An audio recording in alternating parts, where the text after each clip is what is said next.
I knew things were going sideways when I smelled the ozone. It's a specific scent, sharp, metallic, like a robot farting in a thunderstorm. And in my line of work, it means some idiot is trying to push a 1950s grid into a 2025 energy load. I was knee-deep in the sub-basement of the monolithic brick beast I call the foundry, rewiring a junction box that looked like it had survived a nuclear winter when the vibration started. Not the good kind.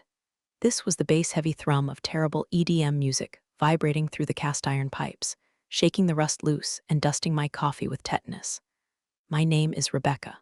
On paper, I'm the owner and principal operator of a sprawling, retrofitted industrial complex in the gritty heart of the district. To the city, I'm a tax bracket. To the utility companies, I'm a lethal headache who knows more about amperage than their senior engineers. But to the tenants, usually keep that vague. I like the shadows. I like the grease. I like knowing that when a breaker trips, I'm the one holding the screwdriver, not some helpless suit waiting for a service call. Quick side note before I get into the carnage. If you guys enjoy listening arrogant tech bros get dismantled by industrial machinery and contract law, maybe smash subscribe button or drop a like. It keeps the caffeine flowing and the rage focused. All right, back to the grime. So there I was, wiping grease off my forehead with a rag that was 90% oil and 10% regret, when I heard the freight elevator ding. This elevator is older than my ex-husband's excuses. It groans. It complains. It shouldn't be used for anything other than hauling pallets of solar inverters. But out steps him. Let's call him Jason. Jason looked like he was manufactured in a lab funded by Daddy's hedge fund. Was wearing a t-shirt that cost more than my first car, distressed jeans that looked like they'd lost a fight with a lawnmower, and pristine white sneakers that had never touched actual dirt. He was flanked by two clones, guys named Tyler or Braden, holding lukewarm lattes and looking at the exposed piping like they were in a zoo for poor people. Jason didn't just walk, he strutted. He was the new sublet in Suite 404. The original tenant, nice graphic design firm that paid on time and never flushed paper towels, had subleased the space to Jason's disruptive startup without vetting him properly. I hadn't met him yet. I had just seen the paperwork, quantum synergy or blockchain smoothie or some other buzzword salad that meant they burned cash and produced nothing but noise complaints.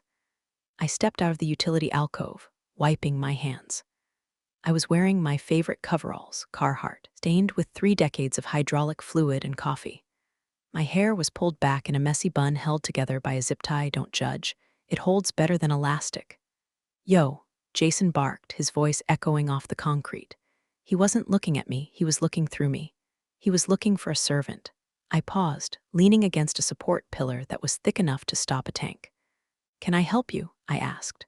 My voice is gravelly, comes from years of shouting over generators and smoking cigarettes when I was young and stupid. He turned, scanning me up and down with a look of mild disgust. It was the look you give a trash can that's slightly too full. Yeah, where's the freight access? We got a shipment of ergonomic pods coming in. The loading dock is locked. The loading dock is locked because it's 6:00 p.m. on a Friday, I said, keeping my face neutral. Deliveries need to be scheduled 24 hours in advance. It's in the building bylaws, he laughed. It was a dry, hollow sound like shaking a box of uncooked pasta. Bylaws? Look, lady, we're subletting the penthouse suite. We don't do schedules, we disrupt. Just open the door. He snapped his fingers.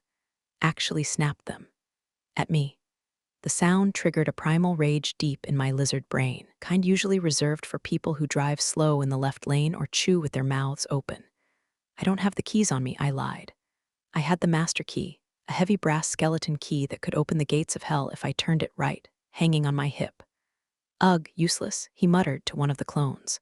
This is what happens when you rent in these up-and-coming gentrified dumps.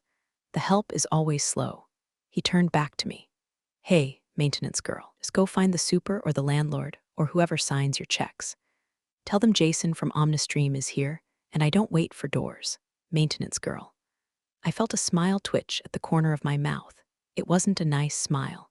It was the smile of a shark spotting a swimmer with a cramp. He thought I was the janitor. He thought I was the hired help. He had absolutely no idea that he was standing on concrete I poured, under lights I wired, talking to the woman who owned the very air he was currently wasting. I'll see what I can do, I said, my voice dropping an octave into pure, unfiltered sarcasm. Yeah, you do that, he said, turning his back on me to take a selfie with a rusty pipe. Hashtag industrial chic, hashtag hustle culture, he mumbled as he typed. I walked away. I didn't walk to the loading dock. I walked to the server room. I checked the logs. Jason's company had been in the building for 6 hours. That time, they had triggered 2 fire door alarms, propped open a security gate, and now, judging by the smell, were trying to plug a server rack into a standard 110V outlet. I watched him on the monitors from my office, a soundproof bunker hidden behind the boiler room.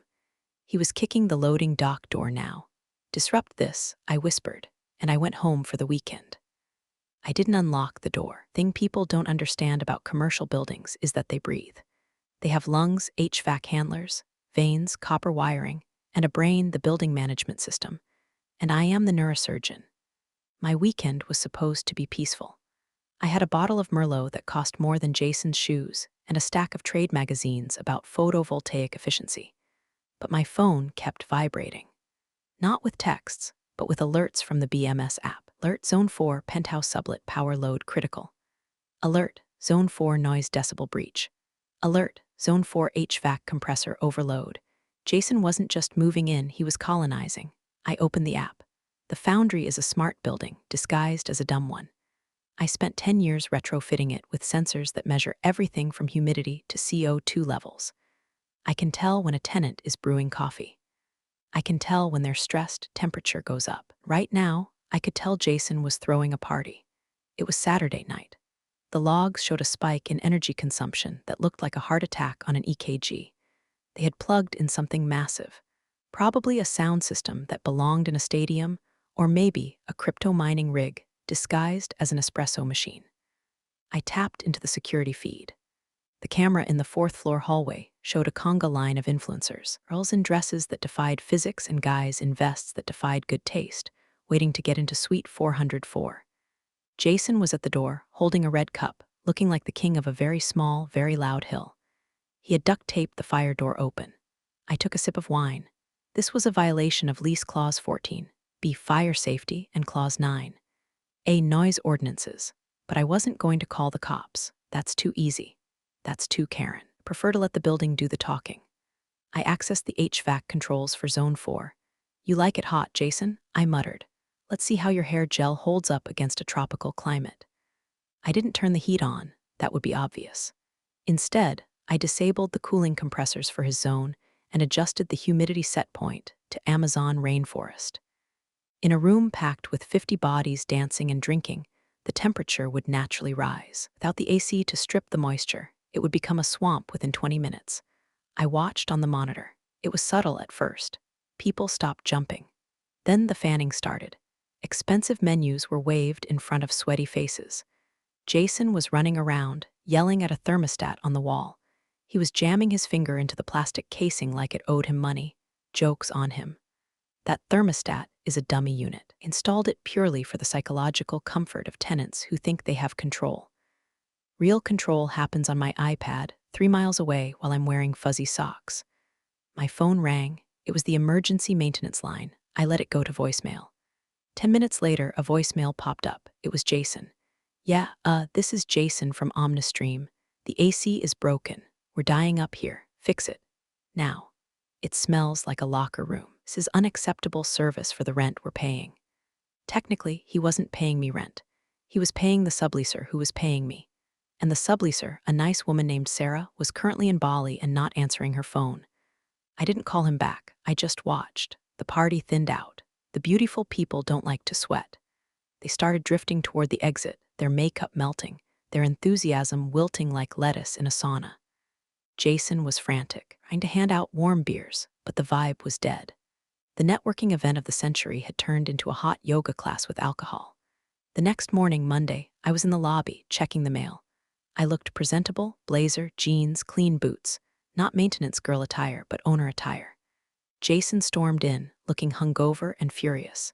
He spotted old Mike, the security guard who has been with me since the building was a textile factory. Mike is 70, deaf in one ear and knows where all the bodies are buried. You, Jason shouted at Mike, are you the super? Mike looked at me, a twinkle in his eye. He knows the game.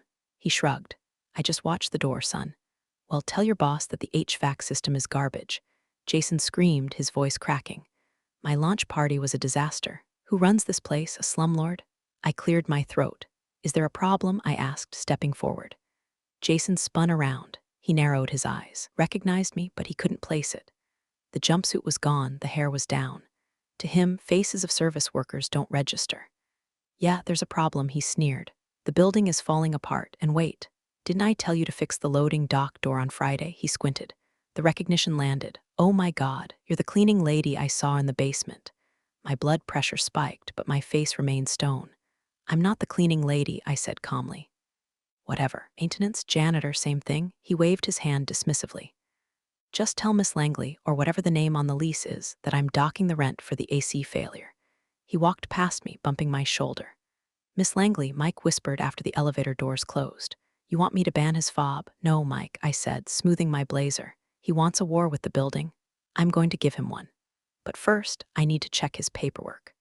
Tuesday morning. Building smelled like burnt popcorn and ego. I was on the 4th floor, standing on a ladder with my head inside a ceiling tile. I wasn't actually fixing anything. I was installing a clandestine localized decibel meter right above Jason's suite entrance. Why? Because data is ammunition, and I was stockpiling. The hallway was busy. It was 10 o'clock a.m., and the other tenants, lawyers, architects, serious people who drink black coffee, were moving about. Jason's door flew open. He emerged with 3 people in suits, investors, I assumed. They looked like sharks in Italian wool. Jason was in pitch mode, waving his arms, talking about disrupting the paradigm of connectivity. And that's why Omnistream needs a space that reflects our raw energy, he was saying. We're taking over this whole floor eventually. The landlord is practically begging us to expand. I snorted. It was involuntary. A loud, sharp sound from the top of the ladder. Jason stopped. He looked up. The sharks looked up. Excuse me, Jason said, his smile tight.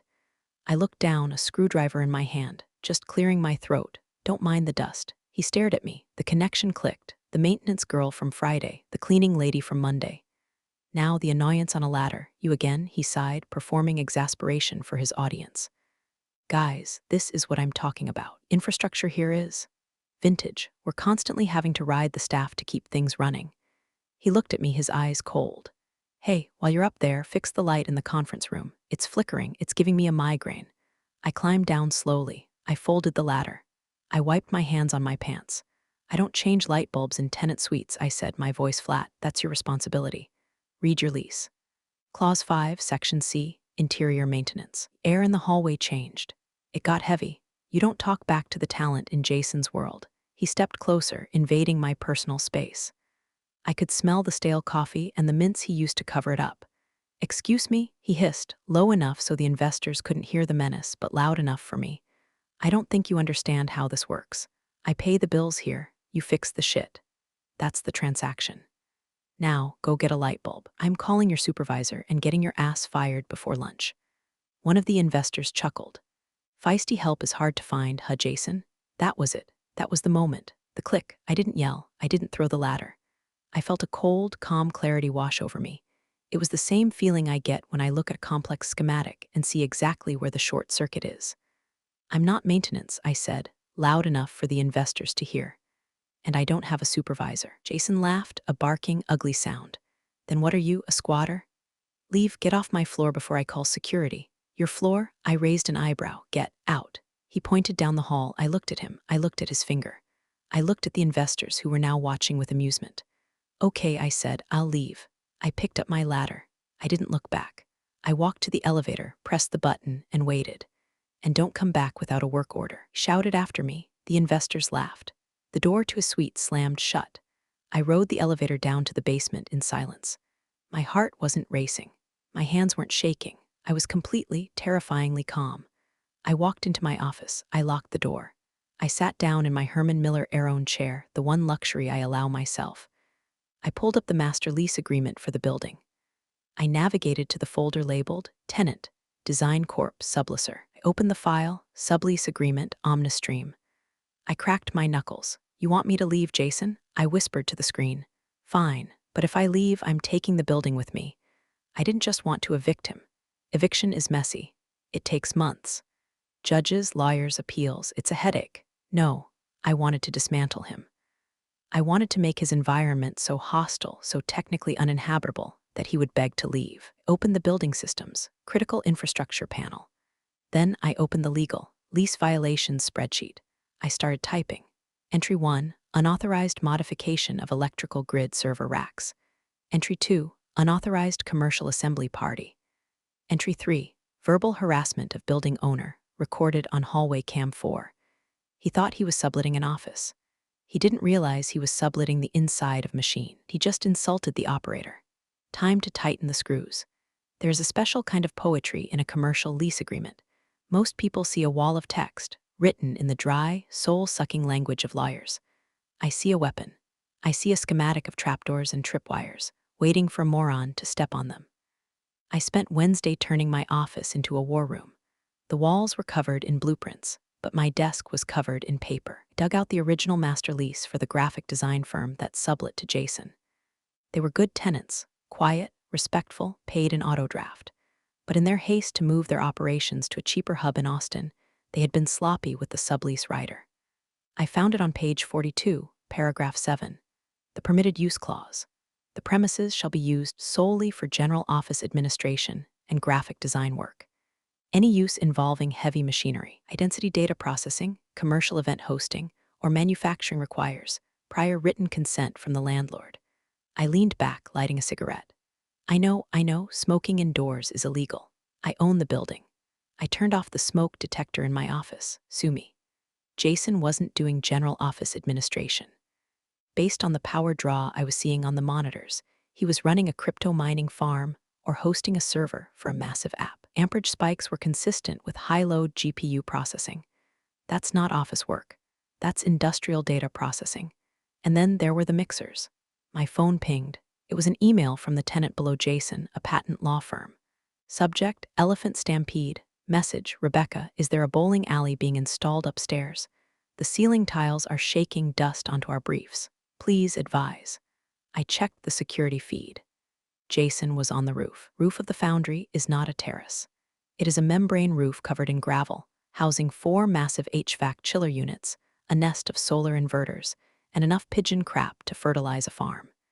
It is a strictly authorized personnel-only zone. Jason had dragged a keg up there, and a DJ booth. He was hosting a rooftop VC mixer. I watched the feed. He was leaning against chiller unit #3 like it was a bar counter. Chiller unit #3 is a high-voltage beast that vibrates with enough torque to take your arm off if you touch the wrong belt. And he was balancing a martini on it. Unbelievable, I whispered. I didn't storm up there. That's what he wanted. He wanted the confrontation. He wanted to call me a Karen in front of his friends. Instead, I pulled up the camera logs. I saved the clip of him and his buddies trespassing on a hazardous roof zone. Then I pulled up the utility logs. I cross-referenced the time of his mixer with the energy spike. Then I pulled up the municipal zoning codes. The roof was not zoned for assembly. If the fire marshal saw this, he would fine the building $10,000. But I wasn't going to call the fire marshal. I was going to use the fine as leverage. I started drafting the notice to cure. In the legal world, this is the warning shot. It says, you are breaking the rules. Fix it or die. But I needed more. Needed to know exactly what he was hiding in that server room. The power draw was too high for just a startup. I waited until 2:00 a.m. The building was empty. The mixers had ended. The janitorial staff had come and gone. I put on my soft-soled boots. I took my master key. I went up to the 4th floor. The hallway was silent, smelling of stale vape smoke. I unlocked the door to suite 404. It was worse than I thought. The office was a disaster. Beanbag chairs everywhere. Empty pizza boxes stacked like Jenga towers. But in the back, where the conference room used to be, the door was modified with a keypad lock. I didn't have the code, but I didn't need it. I popped the ceiling tile in the hallway, climbed up into the plenum space, and crawled over the wall. I looked down through the grid. It wasn't just servers. It was a render farm. Rows and rows of high-end GPUs whirring away in the dark, bathed in red LED light. They were hot. I could feel the heat rising through the tiles. He had tapped into the building's 220V line illegally. I saw the splice, a messy amateur job wrapped in electrical tape that was already melting. He was stealing power, and he was creating a fire hazard that could burn my building to the ground. I took photos, high-resolution, low-light photos. I shimmied back out, replaced the tile, and dusted myself off. Game over. Chad, I whispered. I went back to my office. I didn't send the notice to cure. I drafted a new document, notice of sublease termination pending structural review. But legal notices are boring. Jason doesn't read. He needs a physical reminder of who holds the leash. I looked at the BMS screen. The rooftop unit chiller #3, the one he was leaning on earlier, controls the cooling for the 4th floor. I hovered my mouse over the manual override button. Let's see how well those servers run without cooling, I grinned. Thursday started with a heat wave. Not a meteorological one. It was a pleasant 72 degrees in Ohio, but a localized, tactical heat wave centered entirely on Suite 404. I had disabled the cooling loop for the 4th floor at 4 a.m. By 9 a.m., the sun hitting the brick exterior turned the suite into a slow cooker. Electronics generate heat. Bodies generate heat. Jason's illegal server farm was generating enough BTUs to heat a small village. I sat in my office, watching the temperature sensors climb. Zone 4 current temp, 78 degrees F. Zone 4 current temp, 82 degrees F. At 9:15, the first email arrived. To Building Management from Jason CEO at OmniStreamio subject. Urgent, AC broken again text. The AC is out. Sweltering up here. My team cannot ideate in these conditions. Fix it immediately. I replied with a pre-written auto-response I keep for special occasions. Auto-reply, thank you for your inquiry. Building systems are operating within normal parameters. Please check your local thermostat settings. Note, excessive electronic equipment may exceed the cooling load capacity of your suite. Have a productive day. I imagined him reading that. Imagine the vein in his forehead throbbing. By 11 a.m., the temperature was 88 degrees.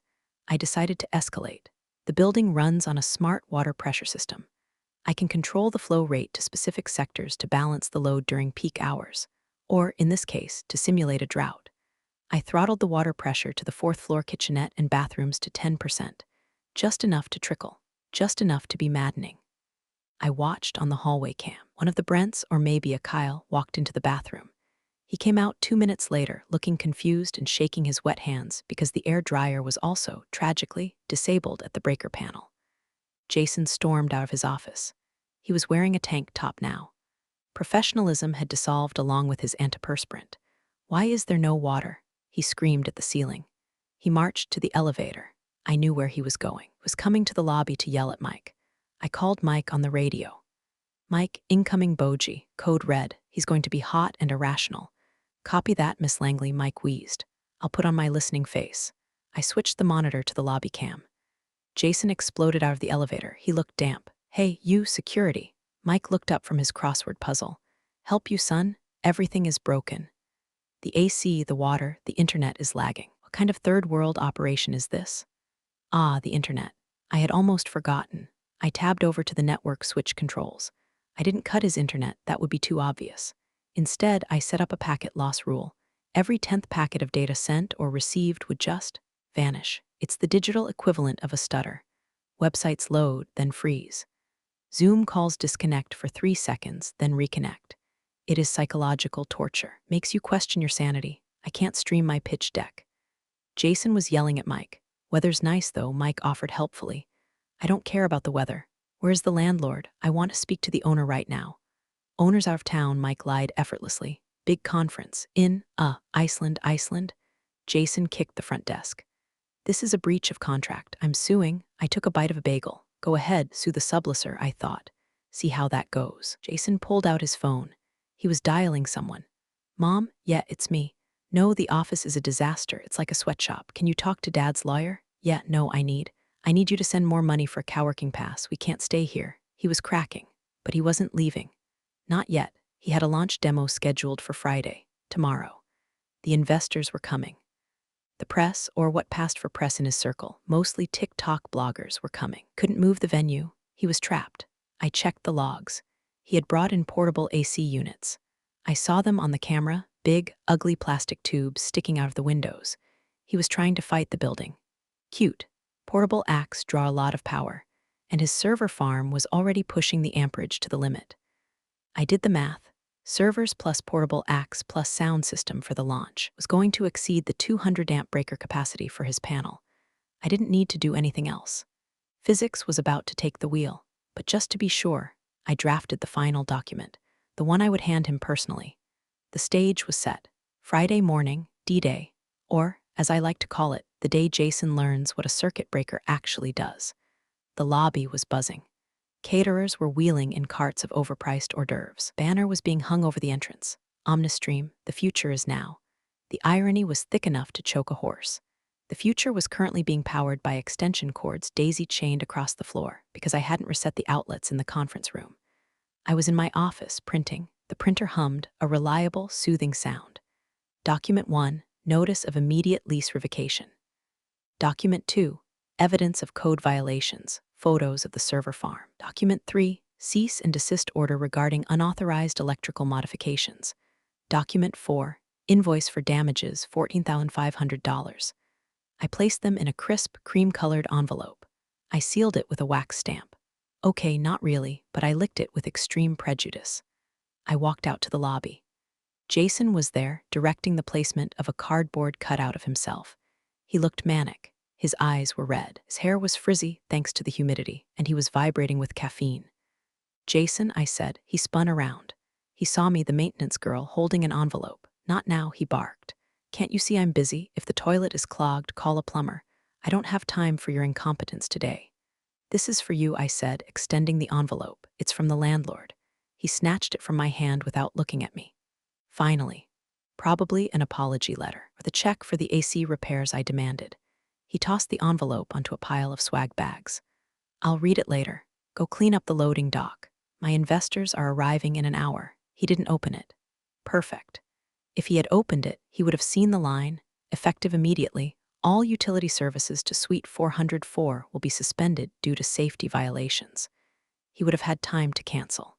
He would have had time to move the event. Because he saw me as furniture, because he saw me as beneath him, he threw his own eviction notice into a swag bag. I walked away. Have a great event, Jason, I said. Yeah, whatever, he waved. I went back to the basement. I sat in front of the main distribution panel. It's a massive wall of gray steel, humming with 480 volts of potential energy. It controls everything, the lifeblood of the building. I had my tablet propped up on a crate. On the screen was the live feed of Suite 404. The guests were arriving. Men in suits, women in blazers. They were fanning themselves. The portable AC units were roaring, fighting a losing battle against the heat generated by the servers Jason refused to turn off. Turn up the music, Jason yelled on the feed. Drown out the AC noise. The bass kicked in. The lights flickered. I watched the power load graph. Load, 92%. Load, 95%. Load, 98%. He was right on the edge. The main breaker for the fourth floor has a thermal magnetic trip. If it gets too hot or draws too much current, it snaps. And when it snaps, it sounds like a gunshot. I could have just let physics do it. I could have sat back and let him trip it himself. But I wanted to be the one to pull the trigger. I wanted him to know it wasn't an accident. I saw Jason take the microphone.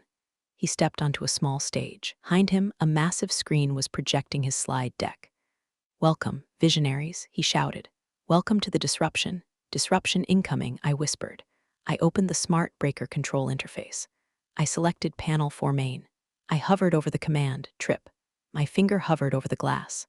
This was for the maintenance girl comment. This was for the loading dock.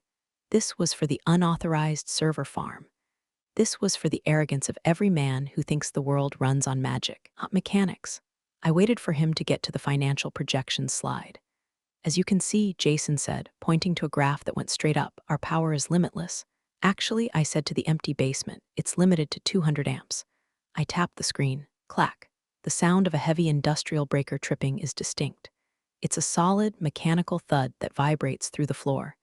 Down in the basement, it was a satisfying punctuation mark.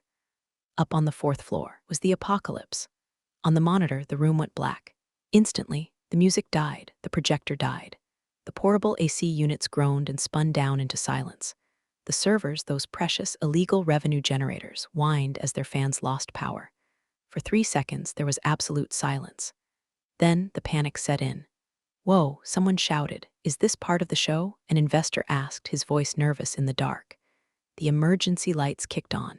They are harsh, battery-powered LED strips that cast long, ugly shadows. They don't illuminate the room, they just make everyone look like they're in a hostage video. Jason stood on the stage, the microphone dead in his hand. He looked like a ghost. "Stay calm," he shouted, his voice cracking without the amplification. Just a fuse. Typical beta building infrastructure. We have backup generators. The power will be back in 10 seconds. I laughed. "No, you don't, Jason," I said to the screen. "The backup generator is for life safety systems only, elevators, stairwell lighting, fire alarms. It does not power the outlets in a tenant suite, and it definitely doesn't power a crypto mine." 10 seconds passed. 20. The room began to heat up rapidly. The pourable acts were dead. The bodies were packed tight. The smell of sweat and panic began to replace the smell of expensive cologne. "Jason, it's getting hot in here," a woman said. Losing connection to the server, another voice cried out. "The demo app is down."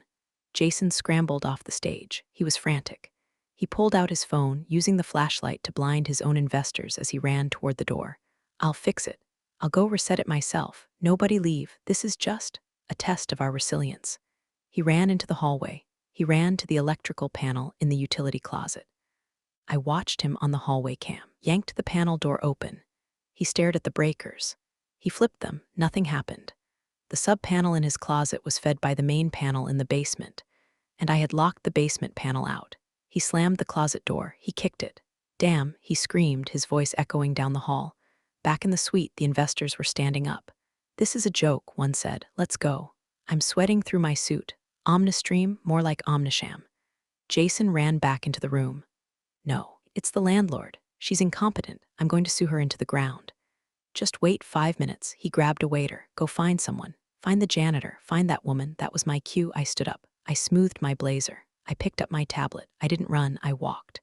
I took the service elevator up. It runs on the emergency circuit.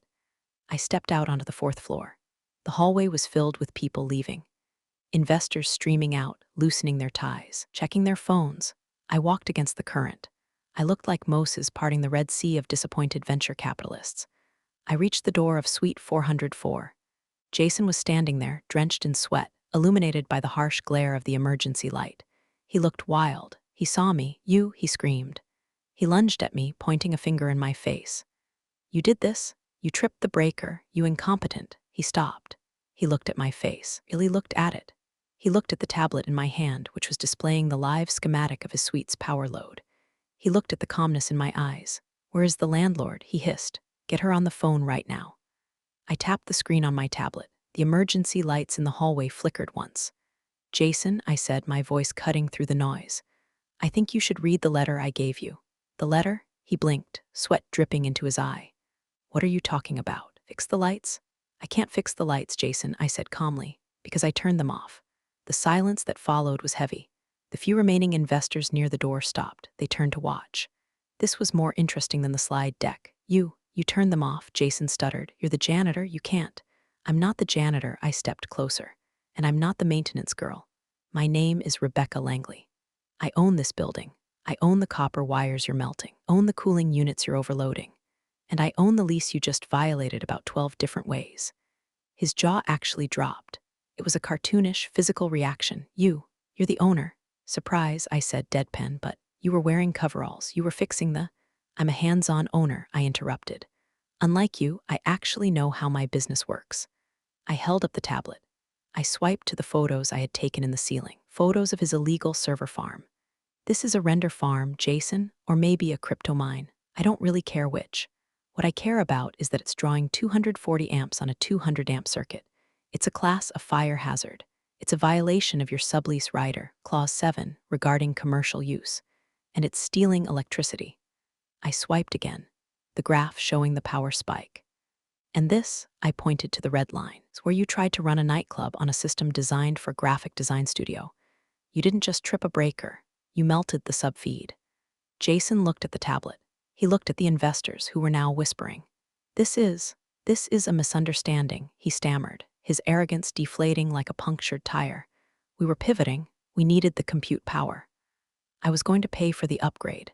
"You didn't ask for an upgrade," I said, yelled at the help, and treated my building like a dump. "Look, Rebecca." Miss Langley, he tried to smile. It was a ghastly sight. "We can work this out. I have funding. I can write a check right now. Just turn the power back on. These people, they need to see the demo." "There is no demo," I said, "and there is no lease." I pointed to the pile of swag bags in the corner, illuminated by the emergency strobe. The envelope I gave you, that's your eviction notice, effective immediately. For cause, safety violations, unauthorized modifications, and breach of contract. He looked at the swag pile. He looked back at me. You can't do that. I have rights. I have a sublease. Read the sublease, Jason, I said, my voice hard as steel. Clause 19. Landlord reserves the right to immediately terminate tenancy in the event of actions threatening the structural or systemic integrity of the property. You threatened my grid. You're done. One of the investors, a tall man with silver hair, stepped forward. Is this true? He asked Jason. You're running an illegal mine on a residential commercial lease? No, it's distributed computing. Jason lied. It's a fire hazard, I corrected. And as of 5 minutes ago, I revoked the certificate of occupancy for this suite. You are all technically trespassing in a condemned zone. The silver-haired man looked at Jason with pure disdain. Told us you own the infrastructure. I. Jason stammered. I'm out, the investor said. He walked past Jason without looking back. Don't call me. The others followed. It was a mass exodus. Jason stood alone in the dark, the emergency light buzzing overhead. He looked at me with pure hatred. You ruined me, he whispered. You petty, vindictive. I didn't ruin you, Jason, I said. I just fixed the glitch. The loadout was pathetic. There's a specific sound to a failed startup moving out in the middle of the night. It's the sound of expensive office chairs bumping against doorframes and hushed arguments about whose dad is going to pay for the U-Haul. I stood by the loading dock, the one I had finally unlocked, smoking a cigarette. Jason was carrying a box of monitors. He looked smaller. The strut was gone. His shoes were scuffed. He walked past me. He didn't say a word. He didn't look me in the eye. Careful with that, I called out, exhaling a plume of smoke. Don't trip. He stiffened, but he kept walking. I had given him 24 hours to vacate before I changed the locks. He tried to threaten legal action, of course. His lawyer, who I suspect was just a frat brother with a podcast, sent me a cease and desist. I replied with a PDF of the melted wiring photos and a quote from my electrician for the repairs, $18,000. Legal threats stopped. The check for the damages arrived the next day. It was from his mother. I watched the truck pull away. The tail lights faded into the city smog. The building side, I swear I could feel the foundry relax. The voltage stabilized. The harmonics in the pipes smoothed out. The cancer was gone. I walked back inside. The lobby was quiet. Old Mike was asleep at the desk. I took the elevator up to the 4th floor. It was empty. Omnistream decal was peeled off the glass door, leaving a sticky residue. I walked into the dark suite.